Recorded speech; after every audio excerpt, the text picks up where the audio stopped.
How to update Character AI app. It's a very simple and a quick process, so let's jump into the video.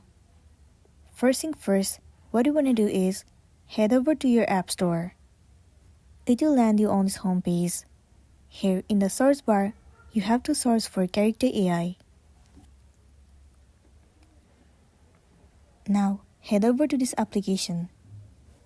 In this page, you will see the option of open, but instead of open, if it shows the option of update, then your application is not up to date. If your application is not up to date, you might face bugs and other problems in the app. So you always have to make sure that your application is up to date.